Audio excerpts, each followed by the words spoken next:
The Secrets of Technology is brought to you by the StarQuest Production Network and is made possible by our many generous patrons. If you'd like to support the podcast, please visit sqpn.com/give.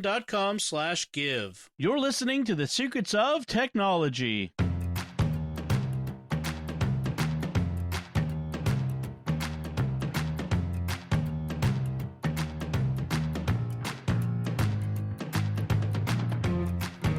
Hi, I'm Dom Bettinelli, and you're listening to The Secrets of Technology, where we discuss the technology news that's important to you from a uniquely Catholic point of view. And joining me today on the panel are Joanne Mercier. Hi, Joanne. Hi, Dom. Hi, Father Corey. Hi, everybody. Hi, Father Corey. Welcome. Howdy to both of you. Father Corey Steek. I should have given his entire name there. I want to start off by saying welcome to all the folks who are listening to The Secrets of Technology for the first time, or this is one of the first episodes you've listened to. I've recently heard from some listeners who said, oh yeah, I started listening to Jimmy Akin's Mysterious World or American Catholic History, and I've been checking out some of your other podcasts, and I started listening to Secrets of Technology, and we really enjoy it. I'm really happy that you're doing it, and it makes me really grateful. I'm really gratified because that's kind of what having a network is about. We have all of these shows with a lot of the same people, some different people in the different shows, but we're connected. We're a family of shows, and the way we make them is that we make them in such a way as we hope that if you listen to one, you might like another. And we've got a variety of things, and try them out, see what you like, and then recommend it to your friends. We are really grateful for that. So today is going to be a bit of a fun episode I've been looking forward to for a while because first up, Joanne has been doing a lot of work for us. She has been preparing to cut the cord, and we have a surprise ending to this story of the cutting the cord story. But like a lot of people, she's well, I'll let her describe for herself, but I'll describe what a lot of people are doing. A lot of people these days are no longer listening to cable or watching cable TV. They're cutting that out, and they're going with other options, streaming options, over-the-air options. They're doing the same thing with their telephone. They don't have a house phone. They rely on their cell phone, or they do other phone services.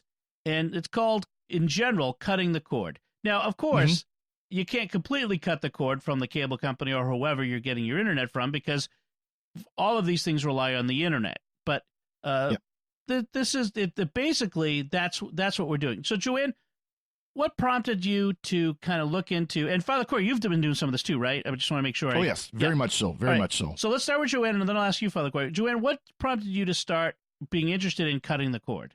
Well, a couple of years ago, we kept looking at our lovely cable bill going, we need to get this lower, because it was close to $200. And there's only two of us in the house, and I'm sure the dog doesn't watch TV.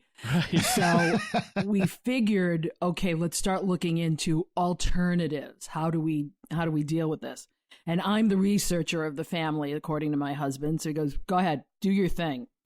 So I went out and started looking at ways we could cut the cord, and that's how I came up with TiVo boxes. That's the first step. 2 years ago, we made the change from cable boxes to TiVo boxes, and they're the same as cable boxes, only you don't have to pay for them every month. You pay for them upfront. They do have their own subscription service, but still, when you factor it in, and my husband's the accountant, so he does all the cost analysis, it was turning out to be a lot better. So we cut our cable bill in half. So that was fine. But of course, as usual, you have to sign up for another 2 years to get a decent price.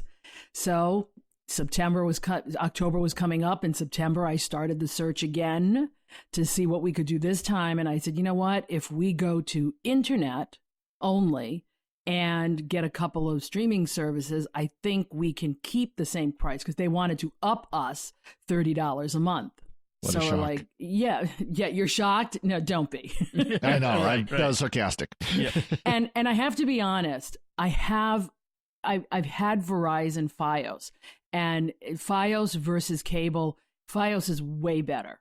It's much more reliable, and it doesn't, like our cable company around here, if you sneeze, the cable goes out.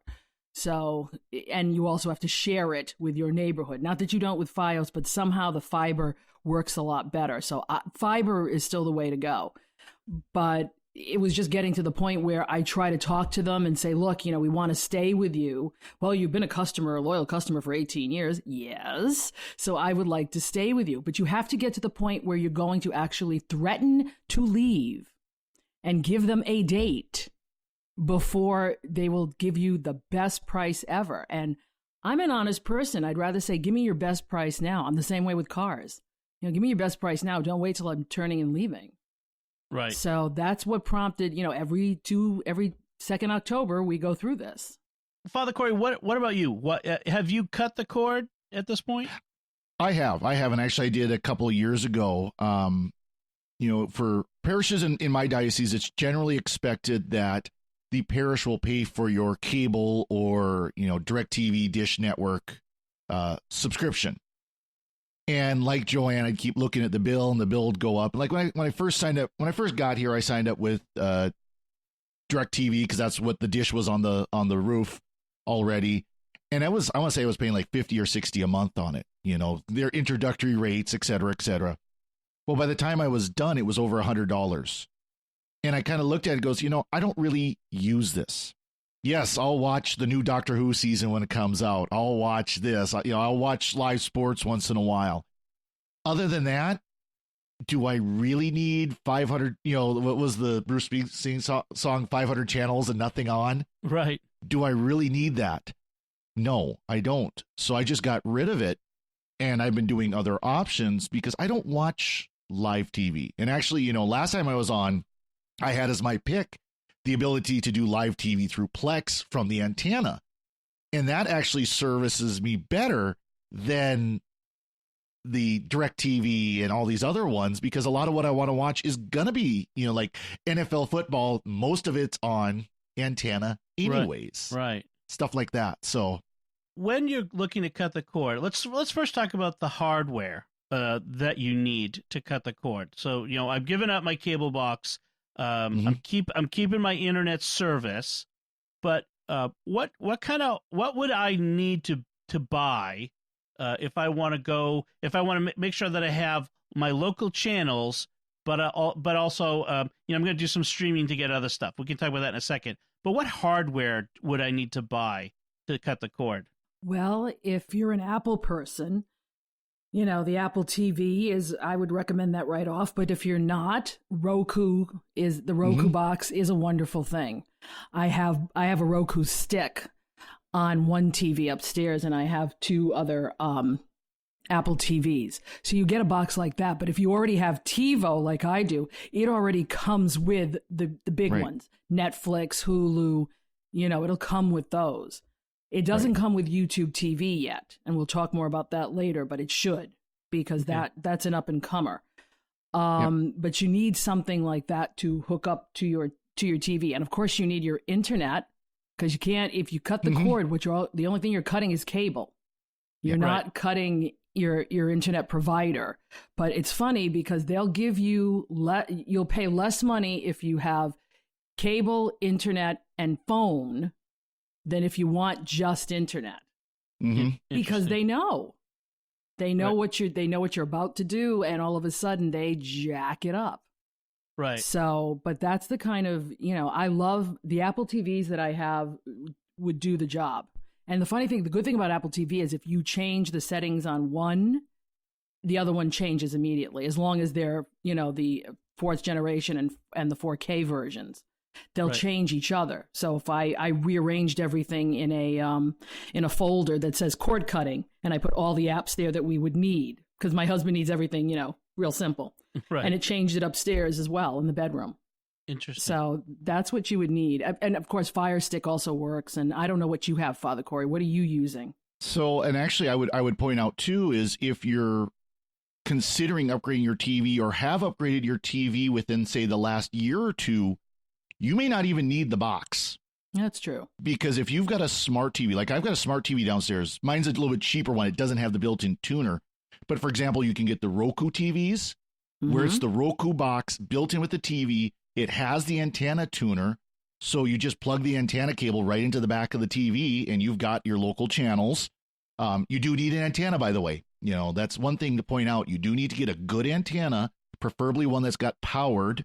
Right. If you live like where I do, where it's a little more rural, and you most likely would want to put it on your roof or on the side of your house, facing wherever your antenna, your transmitters are for your local channels. There are sites out there that you can find that will tell you exactly where your transmitters are for your local channels, so you know which way to point your antenna if you have a directional like I do. Right. If you live in an urban or built-up area, you may not need as powerful of an antenna, I gather. There, like some, you could even the things you could put in a window of your instead of climbing on your roof. Yeah, there's some of those that are like basically they look like a thick sheet of paper that you just put on a wall. But for where I'm at, I do need the powered, because it is a couple of miles outside of town. But once I got it tuned in the right direction, I get great signal like almost all the time. Yeah. Now, I didn't mention antenna purposely because I have tried those thin leaf antennas, and while they work okay, I was getting no more than 15 or 17 channels, even with a power booster. So when I was looking for streaming services, again, YouTube TV has the channels, the local channels that we have, and others do as well. So yes, we were going to go without the antenna. Interesting. Okay. Now, and the reason why I mention antenna is because it's free. Once you have the antenna tuned in, it's absolutely completely free. It's just like the old days. You don't have to worry about rabbit ears again. Once you get it tuned in. Right. Yeah. But you got to be careful because they're moving channels all over the place right now. So you have to watch for the little bar under your picture that says you need to rescan when this happens, because they've been doing it here in the Northeast like for the last 2 months. I've rescanned 4 times on a small TV. Yeah. The if you're under a certain age, there was a time when TV was free. Yeah, you just paid for it with ads. Yeah, that's funny to think about. So my next question was going to be, if I cut the cord, will I lose my internet or phone service? But as you said, Joanne, you need to have the internet for the streaming services. But if you're just doing over the air, if you just get an antenna and all you want are your local channels, I mean, you don't even need. I mean, everyone wants internet, but you don't even necessarily need it to do TV. And if you want to be technical, there are ways you can cut the cord completely and still have internet, because you could do something like a MiFi, like Verizon or AT&T or T-Mobile will hotspot, do. Yeah. Where it's internet, it's full internet for your house, and you can plug in, Ethernet to some of them and things like that. But it's all over, comes to your house via the cell signal. 4G and soon to be 5G. I think with 5G, that's going to be more practical. Perhaps. Yeah, I'm waiting to see what T-Mobile does with this, because they're starting to talk about a system and a service that they're going to have coming down the road. So I'm just waiting patiently to see if that may be an option later on down the road, because it has something to do with 5G, and I'm not quite sure. So we'll see what that does. So, Joanne, you said you were paying about $200 before a month for your service, and that's probably includes some premium stuff or whatever. How much can? Oh, yours was just the straight up basic. No, no. Well, it wasn't. We had what was called an extreme package, but that's not the ultra package. They have like 4 different packages. Okay. So this I would say was a middle of the road package. No HBO, no Showtime, no. Oh, okay. It was, and that's why it was so high. We wanted to do something about it. So how much can someone save by going to cord cutting? Like, how much would you save cutting the cord, going with your streaming service, sticking with your internet with your FiOS? How much were you going to save by doing that? The original, before the TiVo boxes, it was $200. After the TiVo boxes, it was $125 a month. We were trying to get somewhere between $100 and $125, trying to stay within that price range, because they were trying to jack us up to $140, $145. Because one of the issues is that you're cutting the cable, but then you're gonna probably have to buy streaming services, Netflix and Amazon Prime if you don't already have it because you're buying stuff from Amazon, or Hulu or Disney Plus or Apple TV if you don't already have a new Apple device. Yeah, all these things end up costing money. And the question is whether or not you already have those. Of course, Netflix you might already have on top of your cable bill. Amazon Prime. Well, I got Amazon Prime long before they added streaming video to it, things like that. But if there are cable channels you want to watch on a regular basis, yeah, it's gonna cost you a little bit more. But here's the nice thing is there are enough of these providers, and we can talk about that here in a minute, which providers are available, that they're in competition right now. So if this provider has the channels you want, they might have a price that you might like a lot better than this provider that might have more channels available, but maybe is missing one or two or has a higher price. So there's enough competition right now where you can pick and choose. And like you said, Joanne, there are some providers that they're really good about having the local channels, other providers not so much, So, I mean, you really have the options available. Well, I got really alpha personality on all this and created a spreadsheet comparison chart on Excel. Seriously, because your TV, everybody's TV habits differ. So I took the extreme list of channels that we were watching on Fios, and I made sure with my husband, okay, do you really watch this channel, or do you just go past it and stop on it every once in a while? So we picked out all the channels that we really, really wanted to keep and really watched. Then we started looking at the different companies and lining it up. Okay, this one has more, this one doesn't have enough. This means we're going to have to buy something else. So if we buy something else, how much is that going to cost? So I did. It was like a huge sheet. And finally we came to a conclusion. We picked a couple of things that would work for us. We still were going to lose some channels, but we were either going to pick them up as streaming services of their own. For example, Boston Catholic Television streams its own. Right. So you can't find that off cable other than on its website. Same thing with BYU TV, because I watch Relative Race, another story. So, so that's the kind of thing. And you have to be ready to make compromises. Do I really need this channel? Is this something I'm actually watching? Because a lot of these channels that are on cable, will let you take their app on the go somewhere if you're not home. But if you don't have cable, they're not going to let you stream anything on its own. Right. So you have to be sure of what you're doing. But Netflix, and I already had Netflix, I had Amazon Prime, so that wasn't even a consideration. So for me, the big one is sports, and not even all sports. I want to be able to watch the Patriots. I'm sorry, everyone else who hates the Patriots. I'm going to get over it. I don't. Yeah. I want to be able to watch the Patriots. I want to be able to watch an occasional Red Sox game. I want to watch an occasional NASCAR race. I want to have that option, and that's where I end up. Or the other thing is cable news. When something big happens somewhere in the world, or there's an election, I want to be able to watch that. Although I think I can watch CNN streaming and Fox News streaming from their sites without being a cable subscriber. Is that right? I think that's true. Some of that. Yes, some of it, but not. But you're lucky. But at least here in New England, YouTube TV does carry NESN. Oh, that might be the one that seals it for me. NESN is New England Sports Network, which carries the Bruins, Boston Bruins, and the Boston Red Sox. And the Boston Red Sox. Yeah, so that would be a one that would help.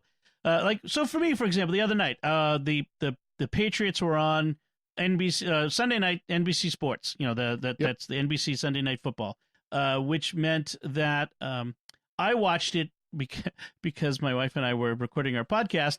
I was watching it while waiting for her on my iPad and through the NBC Sports app.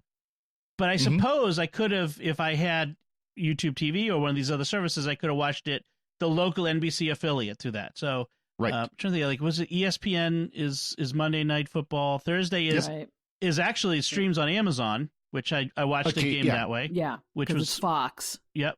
And Fox then, and NFL Network. Yep. Yep. And then and then the regular day games on CBS. Or Fox, so that would I have CBS All Access for Star Trek. So it's looking more and more like to make it personal, because this is a real selfish thing I'm doing here with this episode. Is I just got my letter from Verizon Fios saying, hey, your plan's coming up, and so I've been thinking about this for like you, Joanne. I've been thinking about this for years. And I think this may be the year I do it. So it's interesting.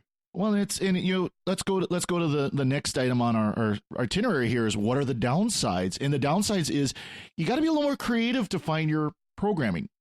Right. Because again, You do. okay, so I can't watch, baseball over the air because it's on a cable channel, but hey, I've got MLB.TV and I can watch it there. Right. Football, like you mentioned, you can watch, Thursday night on Amazon. Sunday is over the air. Monday is ESPN, so then you have to have a subscriber or the NFL app or, et cetera, Right. et cetera, et cetera. So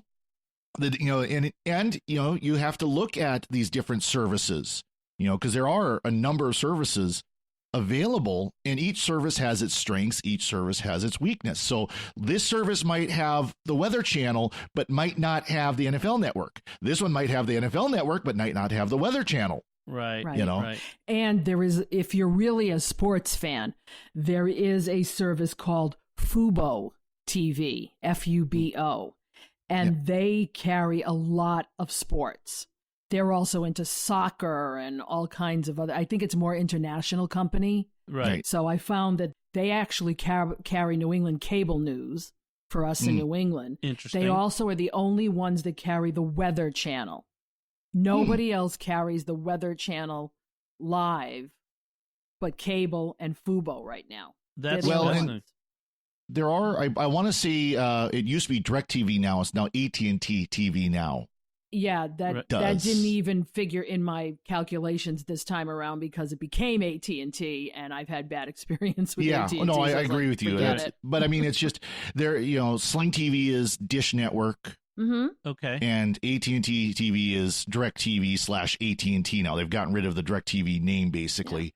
So you got those things. There is Pluto TV, which doesn't have Weather Channel, but they have what's called Weather Nation, which ironically was created by DirecTV when they were upset with Weather Channel. the Weather Channel. Mhm. Uh-huh. But this Pluto TV, they don't have a lot of your typical networks, but what they'll have is they'll have different channels of like Murder Mystery Channel or Cartoon Channel or, and they're shows, and some of them are first run shows like Fox Sports is on there. The Fox Sports channel is on there. It's all free. I mean, Pluto TV is absolutely totally free. You don't even have to subscribe to it. The only thing I found with Pluto, at least for me, was the commercials were coming up every 7 minutes, and Yeah, that, see- that drove me crazy. It Right. depends again, but it's a free service Right. too. So I mean, you can get things there where if you just want to be able to watch TV, it doesn't even matter, again, any particular network, but there's particular shows you like. Well, you could find them there. Like they had at one point, Pluto TV had a Doctor Who channel, Oh wow! 24-hour Doctor Who. Right. I don't know if they still do or not, but they did for one point. So there's. Again, So it's there's different ad-supported. services have Yeah. different advantages and have different costs. Hulu TV is only about $40 a month more than a normal Hulu subscription. $4 a month. No. 40. No, Four- Hulu 40 plus 40. live TV Oh, is $45 a month. okay. And just regular Hulu is like $5 a month. $5, $6 a month. Okay. And in Hulu TV, they'll have local channels. Like all my local channels are available in Hulu TV. Oh, They Things do. like that. But it's got a smaller package, but it does have things like ESPN, as I recall. so what you got to do is you got to go and you got to look at each service and Yep. the packages they offer, because it's not just one package. They do just like they've learned from the cable companies. They bundle and look Yep. at what they offer and which one has the most of everything. If you can find one that has everything that you want, buy it. Good But- luck. It doesn't exist. Right. Well, No. unless you have very limited Taste, desires. Well, and the fact is, you're back to where you were before you cut the cord of $200 a month in Right. TV bill, That's whether it that's is the big one thing. cable Yeah. service or multiple cable services. Right. I'm looking at these prices. Like Fubo is $55 a month. Yes. AT&T is going up. The AT&T TV Now is going up to $65 a month. This is Yeah. on top of your The cable. Your cable. The how much is internet. your high speed internet? How much was that going to be, Joanne? With you? Do you remember? The internet I was trying to get was, I think, $150 up, $150 down. It was going to cost about $80 a month. Oh, okay. So then you Doesn't sound throw bad to that me, but- yeah. So then you throw $50 on top of that, which is what YouTube TV is, and you back up around so I do 75 up, 75 down, although I'm getting about 100 up and down. I'm actually getting a little more up than down, which is funny. But Yeah. I'm paying for my cable about $130, and I have a pretty tightly controlled package of that makes sure that I get the sports that I want to watch and the regular channels. I don't have a lot of extra channels, things I just never. 500 channels, nothing on. I don't watch a lot of that stuff. I stream a bunch of stuff, and I'm looking at going. This is what has kept me on cable. Is okay. I'll pay $70 or $50, even if I paid $65, and then I add another $50 on top. I'm not any better off than I am now. That's the trick. The irony for me is our internet access is much slower. I'm jealous of 75 up, 75 down, because I've got 25 up and about 10 down, or reverse that, 10 up, 25 down. Right. And we're paying $60 a month just for the cable or for the internet. Now, our internet provider is not the cable company. It's a local co-op telephone company. And so it's it's going to be more expensive than that. But the problem is here, because I live in a small rural area, we have, I don't even know what the name of the cable company is this week, Optimum or Charter or, right. or who knows, Cable TV Company Incorporated. They've never upgraded our cable system from standard analog cable. Oh. So we don't even have digital cable TV, like high definition TV available through cable here. So if you want high def, you either got to do DirecTV, Dish Network, or internet streaming. Wow. See, that's different than that's rural. That's real rural. Yeah, or very rural. Yeah. Being in an urban area, I have the choice of FiOS or Cox. Okay. Yep. And with Cox cable, I would have gotten 300. I think it was 300 up, but 300 down, but 30 up, which really made me nervous. And they wanted $54 a month. So Which that doesn't sound bad to me at all, but no, that wasn't bad, but still, you have to share that pipe with everybody. So if everybody right. in your neighborhood is, watching something, the Marvelous Mrs. Maisel, and you want to watch it too, and everybody goes wild. Right. They try to provision neighborhood networks with enough bandwidth to cover all of their subscribers under normal load, not maximum load. But if everybody is online doing the same thing at the same time, it's Saturday night and everybody's watching, that will slow, streaming something, that'll slow everybody in the neighborhood down a little bit. Whereas FiOS is more one-to-one. Well, and that's the big difference is when you have a cable internet service, you're on a loop with your neighborhood. Right. So they start out their central office or their little branch office, and it does a loop and it goes back to there.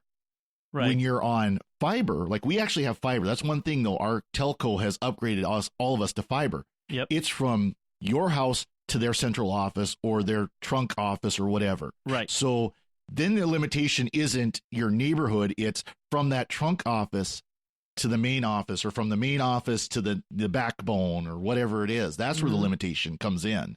Okay. Exactly. But, all of this, you really have to sit down and know what you watch, cost analysis, and what are you willing to compromise on. Mm-hmm. That's what it comes down to. We had decided we would go with YouTube TV because another advantage of YouTube TV is that it has DVRs. You can record. Right. YouTube, you can record. I think it stays for 9 months. It'll stay in your... I did notice, however, that CBS, any show I record on CBS, if you don't watch it in the first 2 or 3 hours after the recording, it reverts to their CBS Access. So now all of a sudden you have 1 million advertisers coming in, whereas I could speed through before.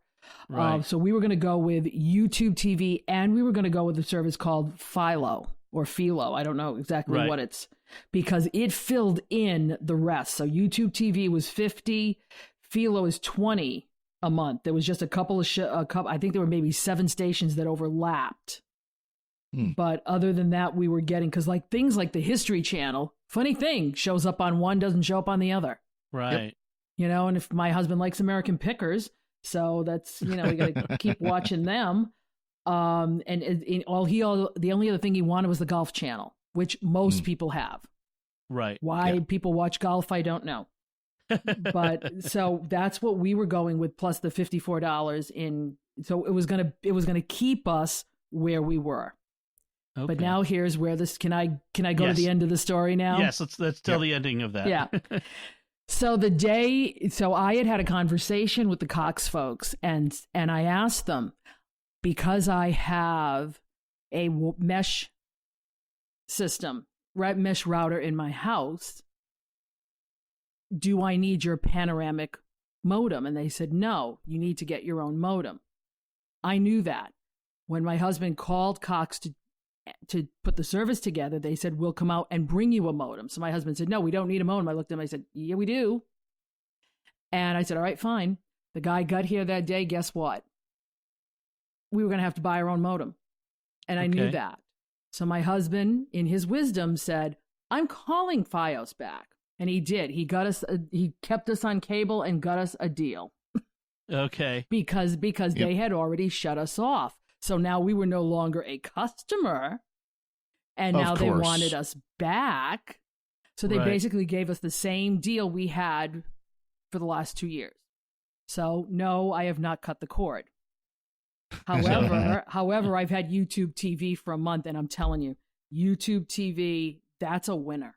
It's a true winner because of the DVR, because it's easy. The interface is easy to learn. The streaming is great. You know, anywhere you go, it's just like the YouTube app. You open it, you find what you want, you go. YouTube knows how to stream video, basically. Yeah, they do.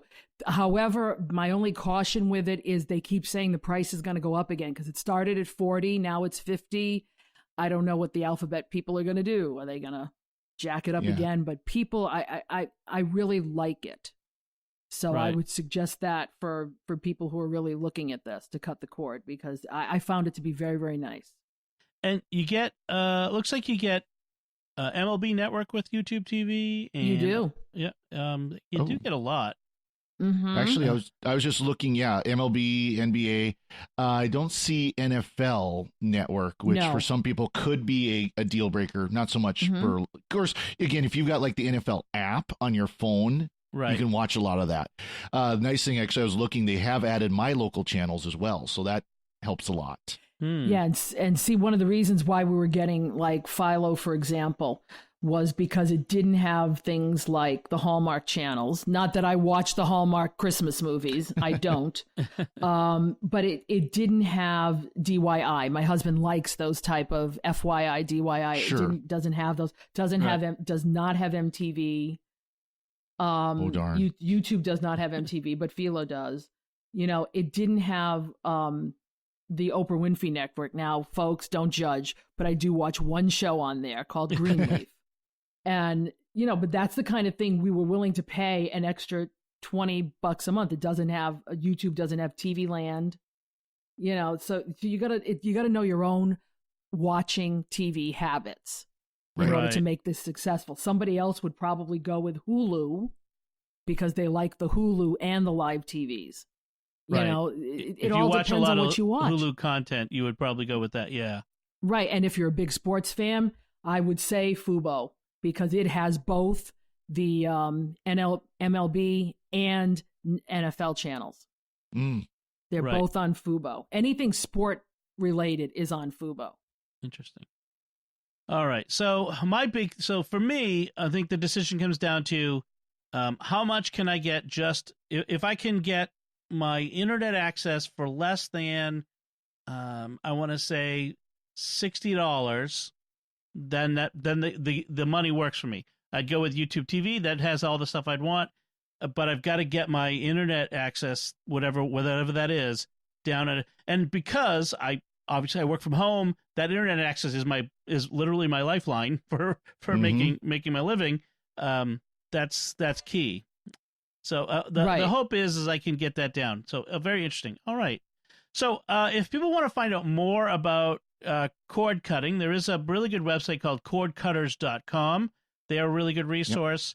There's also a website called clark.com, which has a bunch of stuff, but one of the things they do is they've reviewed all of the services, and they have, they tell you which is the best live TV streaming services, that sort of stuff, and the internet speeds and all that sort of thing. So clark.com is also a good resource. Well, I'll put those in the show notes for you. All right. So anything else that needs to be said about this topic? Do we want to, No. if we missed anything? Yeah, the only thing is I'm hoping in 2 years there's a better service, because I really do want to cut the cord. I do. I still see the advantages of doing that. And as I get older, I've said to my husband, we really have to consider it, because at some point we'll just won't be able to afford cable, or we have to get a service in cable that we don't really like. Right. So so we have to keep thinking about it. Well, and it's I like I said before, I think it's gonna be interesting too with 5G rolling out, how that's going to change this. Because if you can have your cell provider as a competition to your landline internet provider, that could change the pricing dramatically, especially if you already have your cell account and you can just add a home hotspot for not that much more per month. Right. And watch That all would this over work. 5G. And that's going to be in the next 5 to 10 years that's going to be rolled out nationwide. And I get So- a lot of data on my plan that I never use. That, it rolls same over here. and then fades away in the distance, because the next tier down is not enough data, which is what they do, of course. Yeah. See, I've got unlimited, and it's 22 gig a month before they start limiting you, or Right. just restricting your. It's like I don't use that much, but I use a lot more than 1 gigabyte. Yeah. Right. I'd love to. And I've noticed T-Mobile is very creative with their plans and the way they put things together. So if they get 5G and they start doing this, they're going to be competition for sure. Mm-hmm. So I want to move on to, because I do have a couple more things I want to talk about today before we finish out. But that I do want to talk quickly about a TV streaming service that is brand new. And I want to see what you guys think of it so far. Apple TV Plus started on November 1st, technically Halloween, October 31st, because it was November Apple. 1st somewhere. So they turned it on. So to our friends at Catholics of Oz were on, they had it apparently. But anyway, so if you with Apple TV Plus, it's like $5 or $6 a month. But if you've purchased anything from them, a new phone, an iPad, a watch, or whatever, you get it for free for a year. I got a new phone this year, so I got it for free. And so first I want to check, have you both have access to Apple TV Plus? Father Corey, I don't think you've purchased any Apple gear lately. So I don't have the service, although I can get the service, because one thing I will give Apple huge props for, they made this multi-platform. If you've heard me on this podcast, that's my drumbeat. Multi-platform, more than just Apple. Right. You can get it on Android. You can get it on Roku. Yeah. You can get it. I think you can actually use Chromecast with it. Wow. From like an Android device or from your like iPad. Now I have an iPad. I have a MacBook Pro, so I mean I could still get it if I want it.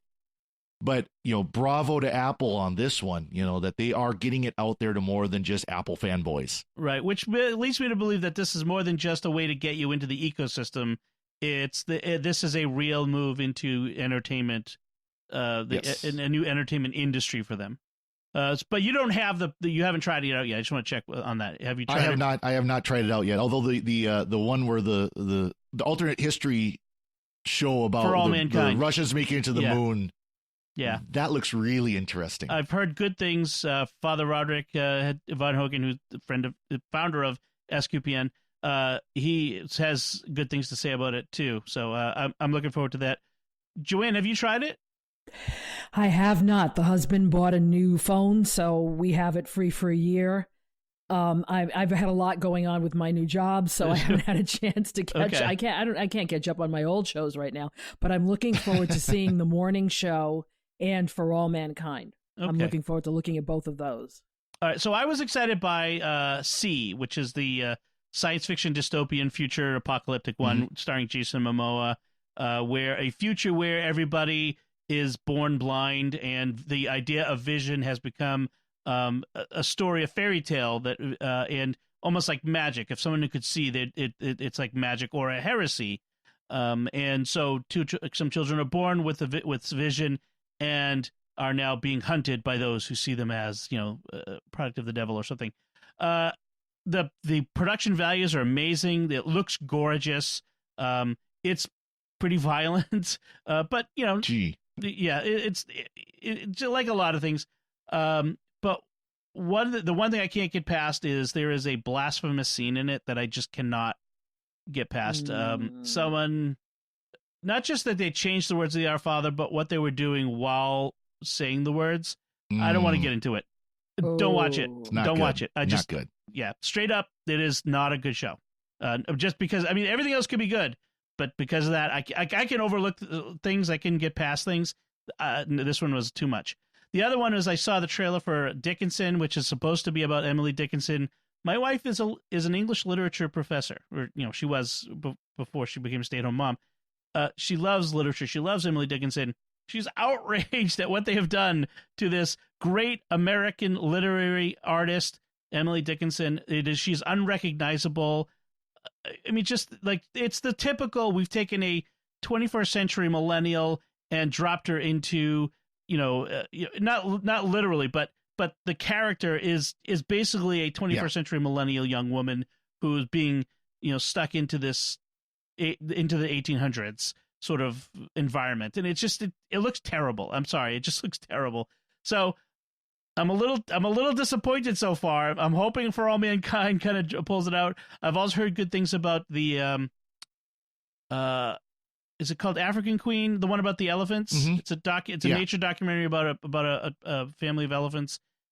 That I've heard really good things about that, so there might be some stuff there. But it's a good thing Apple has made it free for most people who are using it, because there's just not enough there to really justify paying for it at this point. Yeah, exactly. Well, I think it's a smart deal because as they start to grow, and they'll probably grow over the next year, people will say, ooh, well, I like this. Well, ooh, they're going to bring this on. So it's a great hook, and I think it's a great it's great marketing. Yeah. Over the next year, maybe there'll be, by the time it's time to renew, there'll be something there. There'll be enough there to justify it. We'll see. All right, so let's move on then. Father Cory, we have something from you as well. You have not gotten our new iPhone. We talked before. You were getting a new Google Pixel 4. So what do you think? How does it compare? I love it. I am enjoying the heck out of it. It's a great device. It's funny because it's actually bigger than my old one. The previous phone I had, which actually just finally today got sent off with UPS for return, is smaller. So that phone was a 5.5 inch screen, the original Pixel XL. This one is a 6.3 inch. Mm-hmm. And so it's much bigger. It's a little bit heavier. So this is 168, or my original one was 168 grams. This is 193, but it feels lighter because it's so much bigger of a phone. It's kind of funny where I pick them up. This one feels lighter than my old Pixel did, but the old Pixel was actually lighter. Interesting. But it's the screen is beautiful. I mean, the screen is absolutely beautiful. It's huge. One thing I will say off the top I like about it, and I think I said this when I mentioned it, I think I did my pick of the week. What last time I was on was the Pixel 4, but no notch. I'm sorry. I know Apple loves the notch. I think the notch is ugly. I think the notch is really ugly, and I was really disappointed with the Pixel 3 that Google fell into that trap. But fortunately, they backpedaled from it. So it does. You're not getting any, like, it's not like they eliminated the stuff being at the top of the screen. They just made the screen a little shorter. They took the ears off. It's actually a little bit short, or you can say they made the phone a little bit longer, however you want to put it. Right. So there is a bezel, and I know some people scream, bezels are evil. No, I think they're actually a good thing. When they allow them to do things like, say, radar in the phone. We'll talk about that in a minute. Yeah. But it's actually kind of interesting. The screen has rounded edges, almost like an old TV, like old tube TVs where the edges were kind of rounded. Oh, yeah. this screen is like that. It's not the squared off edges, and I think it looks pretty good. There's a few apps that don't quite know what to do with it. For example, Microsoft Solitaire Collection, which, by the way, is it's a great solitaire. If you like solitaire, that's the one to get. I have it on iPad. Yeah.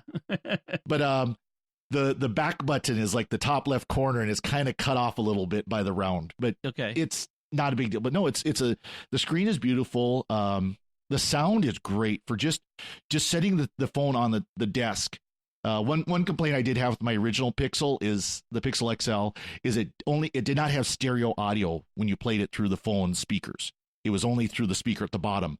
Okay. This one does the speaker on the bottom and the headset speaker to do stereo. So that helps a lot. It's just it's fast, things just load quick, so much quicker than they did with my old one. Similar memories, that's one. I know that's one complaint is it only has 6 gigabytes of memory, and then 128 gig of storage, which is what my previous phone had with the 128 gig. Right. But so far it doesn't seem like it's an issue. Android seems to be doing a good job of kind of dealing with a lot of those issues as far as memory would be concerned. So let's get to that unique aspect. The thing that sets it apart from all the other phones is the radar. We talked about that last time you were on, yep. but so tell me about how is it hype or is it reality? The radar, and describe it for folks again who maybe don't remember what it was. Okay, so the idea is Google actually developed a radar chip. I think it's called Project Solis, SOLIS, and it does basically like a radar scan within about two feet of the phone. And if it detects that you're picking up the phone, like you're reaching for it, like I just did it right now and already the screen's up and ready to go. Okay. Just by picking it up, when you're playing audio, you can swipe back and forth over the phone to go to the next track or the previous track. Right now, it's kind of gimmicky, but I see the potential of it where, I can imagine a lot of apps where you're doing your slideshow using like Google Slides for the docs, and you just go, okay, next slide. You don't have to touch the phone. You're talking along and you wave your hand over it and it goes to the next slide on the projector. Okay, just real simple. So it's gimmicky, but it is nice though between that and the Face ID, the Face Unlock. Where again, it detects that I picked up the phone. It as soon as it pull it up here, there it is. It's open. Okay. Don't have to touch anything on the phone other than to just pick it up and look at it. So I see the prospects of it. I see the possibilities of it. I just know it's going to take some time for software developers, to take advantage of it. Now, some people have said that the face unlock unlocks it unlocks with your eyes closed. They yes. say that that's a security problem. Mm-hmm. Although from my point of view on my iPhone, I set you can set a setting where it will unlock under a wider range of facial expressions, right. which I think makes it easier to use. Mm-hmm. And so I don't think of that as a fail. I just think that's actually just works better. I mean, how often do I have people grabbing my phone and holding it up to me while I'm unconscious? I suppose that's a thing to worry about. I mean, here's kind of the thing about that. And I am a little disappointed with Google because it sounds like they had that feature where it would only unlock when it picked up your eyes. Like iPhone does. Samsung had the same problem when they first introduced the face identification. And I'm disappointed Google didn't have it. Maybe it wasn't ready yet when they were doing the beta. They still want to get it out. But this is, for me, again, having been a computer guy way back when, this is actually a good reminder that physical security matters as much as the security that's on the phone. Right. If someone can't get a hold of your phone and hold it up to you when you're asleep, they can't do this. Right.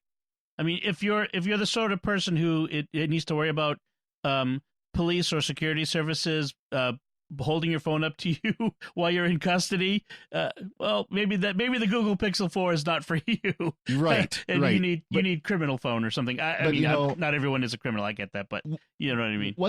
Even with all the modern security that are in these smartphones, and I mean, it's incredible what they've done with them for security. If someone gets a hold of your phone, if they're determined enough, they'll get in it. Right. Even the most secure phones, like, there are probably ways to get through things. And this is why some security researchers don't rely on biometrics at all. It's a long, unique series of And things. But my mom's not going to remember that stuff. No. And for my and mom, this is much better. And you can disable the face unlock and go with the good old fashioned PIN or Right. password, or swipe on your little pattern that looks like a snowflake on the phone, whatever.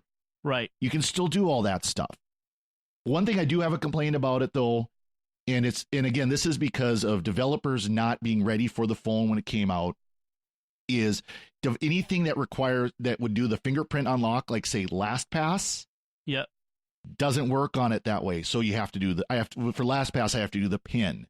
For my banking account, I have to do the login, which again, using LastPass isn't as a big deal, but it's a inconvenience because it is nice with LastPass where I could pick up the phone, and of course on the original Pixel, it was on the back. So you pick it up, you just tap the back of the screen and you're fine.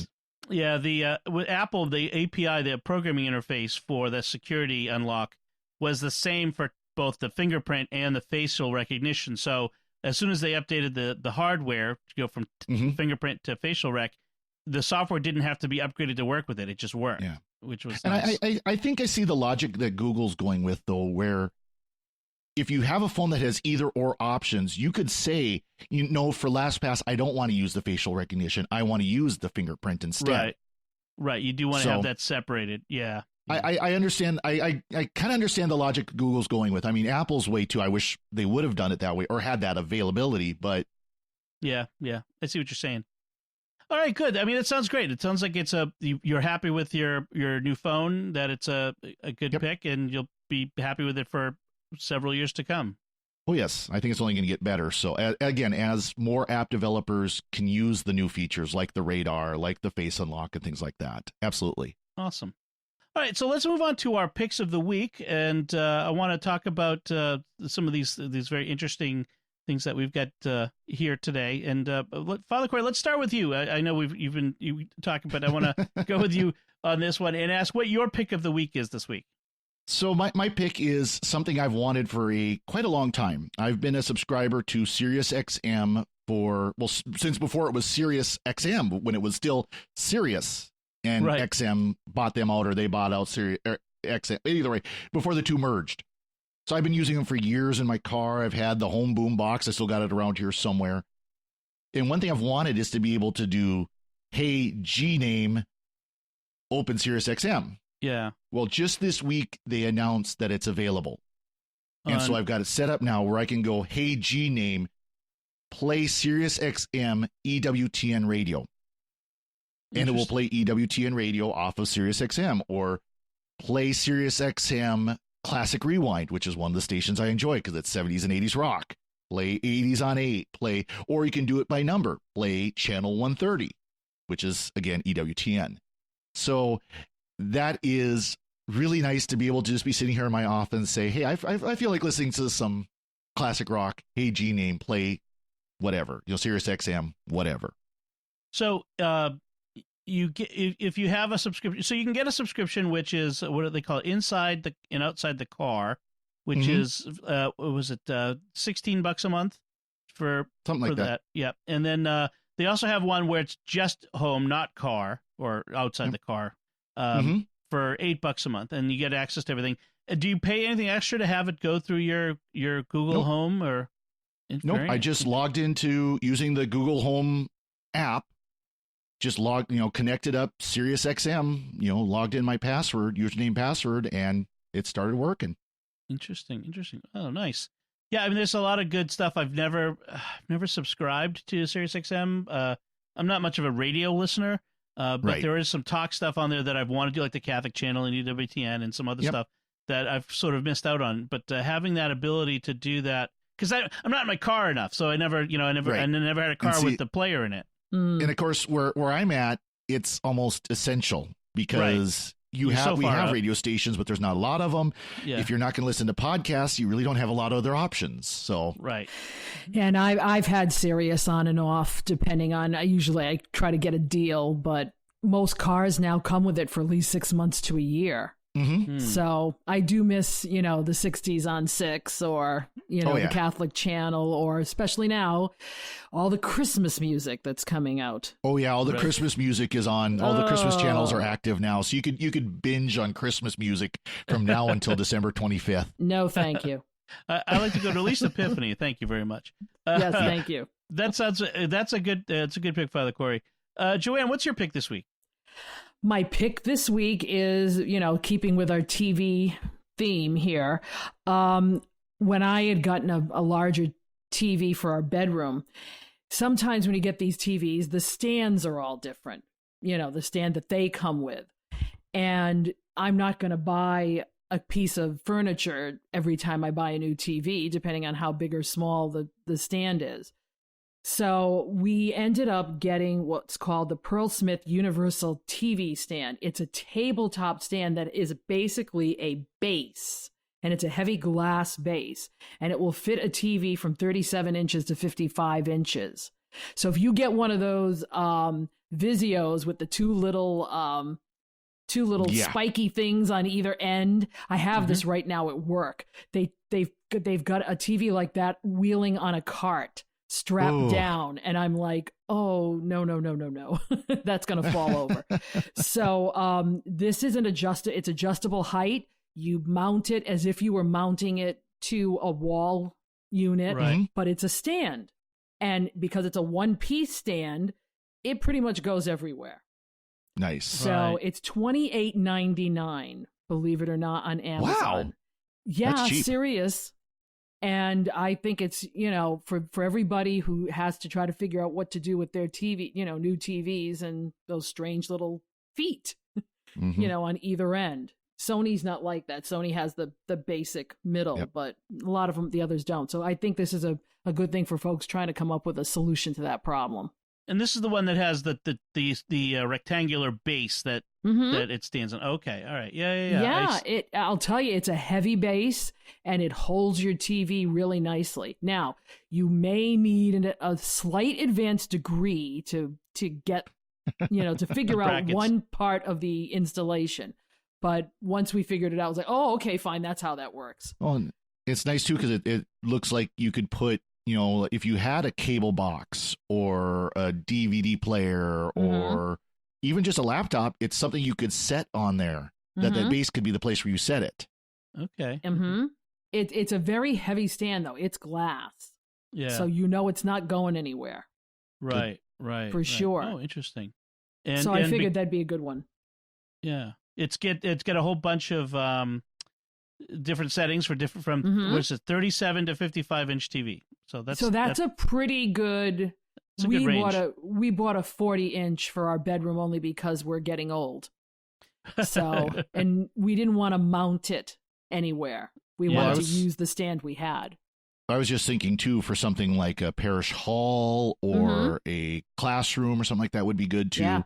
Because I know, you mentioned the Vizio. I've got 65-inch Vizio that came with those little stands, but I've got it mounted on the wall. Yeah, exactly. Those little feet make me nervous because they're at the end and it's very easy to tip over. I'll be getting another one of these for work because we've got to change that out.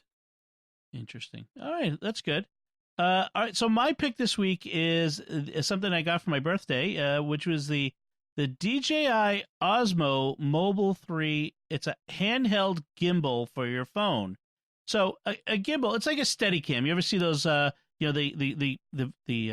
movie guys, they're running along and the camera stays steady and keeps the shot. Well, this is a handheld version of that where as you move it around, or ever see the one where the chickens where the head stays still while you move the chicken around? Because chickens have this weird thing where their head will stay in one spot even if you move their body around. It's very weird.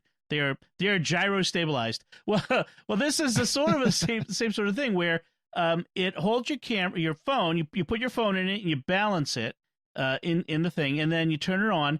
And as you move around, as you say, like you walk with it or you're driving with it, it keeps the camera steady in one place. That gets rid of the shake and the jitter. So say you want to take a nice video walking down a trail. Usually it's like, oh, I'm getting seasick watching this now. Well, this keeps it a nice steady shot, like it's a dolly shot, like you have a professional dolly thing.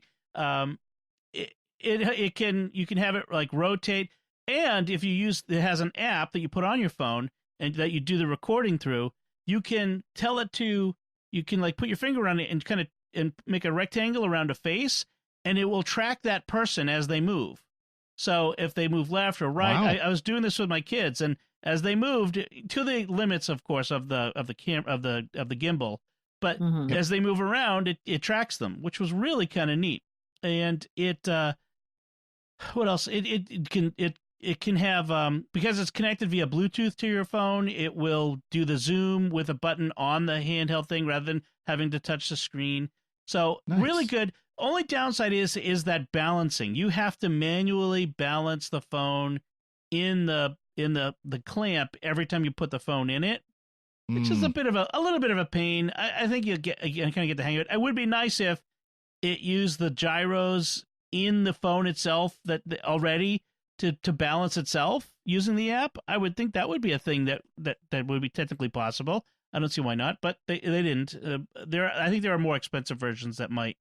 But other than that, it works really well. And I have iPhone 11 Pro Max. I have like the biggest possible phone you could buy on the market today, I think, and it fits. So just so you know, if you have any phone, you could probably much fit it in there. If you got a big case on it, it probably won't fit. But I have a nice minimal case on mine. So DJI Osmo, it's $119 on Amazon. So pretty inexpensive for these sorts of products. I've seen stuff that's a lot more expensive than that. So I'm really happy with it. All right, so those are our picks of the week. Before we finish out, I do want to take a moment to thank our patrons who make it possible for us to create the Secrets of Technology, including Robert H., Daniel W., Harry R., Layla L., and Hans G. Their generous donations at sqpn.com/give make it possible for us to continue the Secrets of Technology and all the shows at StarQuest. You can join them by visiting sqpn.com/give. All right, so that's it from us. What did you think? Are you thinking of cutting the cord? Is this something that's on the horizon for you, or are you sticking with cable? Let us know by commenting on the show at sqpn.com/technology or the SQPN Facebook page, facebook.com/StarQuestMedia, or you can send us an email to technology@sqpn.com. And you'll find links from our discussion and picks of the week on our show notes at sqpn.com/technology. Please, if you can, go to Apple Podcasts or wherever you get your podcasts from and write a review. A nice 5-star review is really helpful for us as we try to grow our audience and reach more people. And please share the podcast with your friends who might be interested to help us grow this community of listeners. Until next time, Father Corey Stika, thank you for joining me in sharing the Secrets of Technology. I'm glad to be here, and thank you. Joanne Mercier, thank you as well. A pleasure as always. And once again, I'm Dom Bettinelli. Thank you for listening to the Secrets of Technology on StarQuest.